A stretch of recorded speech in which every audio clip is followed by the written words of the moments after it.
You think she just doesn't like you, but that's not the problem. The problem is she doesn't feel anything when you're around, and that's something you can actually change. Let me be honest with you right now, because nobody else is going to say this to your face. You have been doing everything right by the wrong standard. You've been kind, you've been available, you've been patient, and you've been getting nowhere. And every time she pulls back, you lean in harder. Every time she goes cold, you try warmer. Every time she gives you nothing, you give her more. You think more effort equals more attraction. It doesn't. It never did. And the sooner you understand that, the sooner your entire life changes. Before we go any further, and I mean this, if you have found yourself watching videos like this one, searching for answers at midnight, wondering why the woman you want doesn't seem to want you back, then you need to subscribe right now. Not for me, for you. Because your thinking has been shaped by a world that lied to you about what women actually respond to, about what men are actually supposed to be, and you need a consistent source of truth, not comfort. Subscribe, come back. Let this be one of the tools that recalibrates you. Now, here's what this video is actually about. It's not about tricks. It's not about manipulation. It's not about becoming someone fake. This is about understanding female psychology at a level so deep that you stop being confused by behavior that used to wreck you. This is about understanding yourself at a level so honest that you stop outsourcing your worth to whether or not she texted back. Here's the thesis. Here's what it really means when a woman is not interested in you. It means she doesn't yet perceive you as someone who is fully rooted in himself. It means you are broadcasting need. You are broadcasting approval seeking. And no amount of affection, attention, or effort can override that signal. Because attraction is not logical. It is not earned by being nice. It is triggered by presence, by polarity, by a man who is so complete within himself that a woman feels the pull of his gravity, not the weight of his desperation. That's the whole game, right there. But let's break it down, because understanding it intellectually and actually living it are two completely different things. Start with the misconception. The misconception is this. You believe that if you show a woman enough love, enough attention, enough consistency, she will eventually come around. You believe attraction can be built through demonstration of care. You believe if she just sees how good you are, how loyal, how devoted, how rare, she will feel something. This is what you were taught by movies, by songs, by mothers who loved you but could not teach you what women are actually magnetized by a culture that told men to express more, feel more, give more, and somehow confused emotional availability with sexual attractiveness. The hard truth is this. Women are not attracted to effort directed at them. They are attracted to a man whose effort is directed inward, toward his mission, toward his growth, toward the life he is building, whether she is in it or not. You cannot care your way into desire. You cannot love someone into choosing you. Attraction is not a decision. It is a response. And what it responds to is energy, specifically the energy of a man who does not need her validation to feel whole. Here's why it happens. The root cause. The reason most men end up in this loop, this exhausting cycle of chasing and hoping and overthinking and settling for less, is because somewhere along the way they were taught that their value is conditional, that they have to earn love, that they have to prove themselves worthy of a woman's attention. And so they optimize for approval. They monitor her mood. They soften their edges. They say what she wants to hear. They shrink. They accommodate. They make themselves smaller and more palatable and less threatening, thinking this is what she wants. And she can feel it. Not consciously, maybe, but in her body, in her gut. She feels the lack of center. She feels the anxiety beneath the kindness. She feels the performance masquerading as personality. And it repels her, not because she's cruel, because biology is ruthless. Because a woman's nervous system is wired to feel safe with a man who is safe within himself and unsafe with a man who is not. When you need her approval to feel okay, she cannot relax. She becomes the emotional foundation for a man who should be his own foundation. And that is not romantic. That is exhausting. Here's what it costs you, and I need you to actually sit with this. It costs you your dignity every time you double text, every time you lower your standards to stay close to her, every time you pretend you're okay with being her friend when you want to be her priority, every time you say it's fine when it it isn't fine. Every time you study her Instagram like it's a map to her heart, you are hemorrhaging self-respect. You are training yourself to be someone who tolerates being an option. You are building a psychology of scarcity, of unworthiness, of I am only enough if she says so. And that psychology follows you into every relationship, into every room, into the mirror at 3 in the morning when you are asking yourself why it never works. It costs you your power, real power. The kind that isn't about control, but about presence. About being a man so anchored in his own identity that people feel the weight of his existence when he walks into a room. And it costs you her too, ironically, because the version of you that is chasing her, performing for her, shrinking for her, that version is not attractive to her. You are literally costing yourself the thing you want by pursuing it the way you are pursuing it. So here is the reframe. Stop thinking about how to make her like you. Start thinking about how to become a man who doesn't need her to. That shift, that single seismic shift, is where everything changes.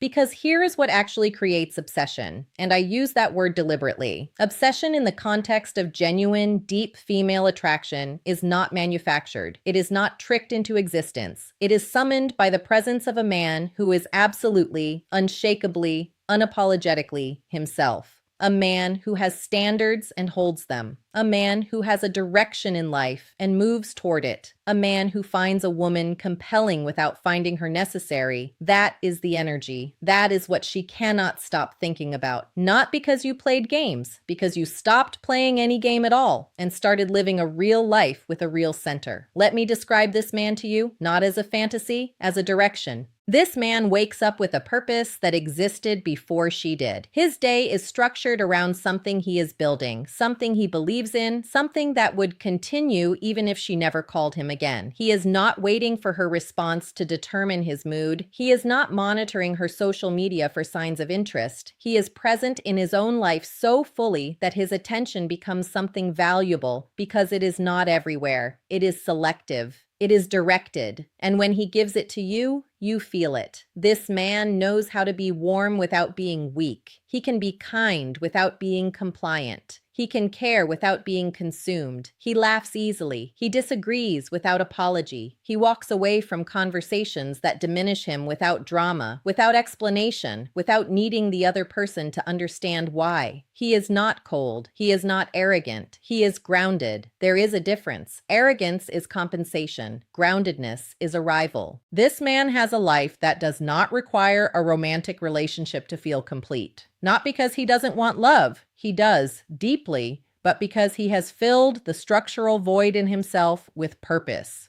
with discipline, with brotherhood, with craft, with something he is building or protecting or becoming. He is not hollow. He is not looking to a woman to pour meaning into him. He is already full. And that fullness is attractive in a way that no compliment, no gesture, no romantic grand plan can replicate. This man has boundaries, not walls. Boundaries. He knows what he will and will not accept.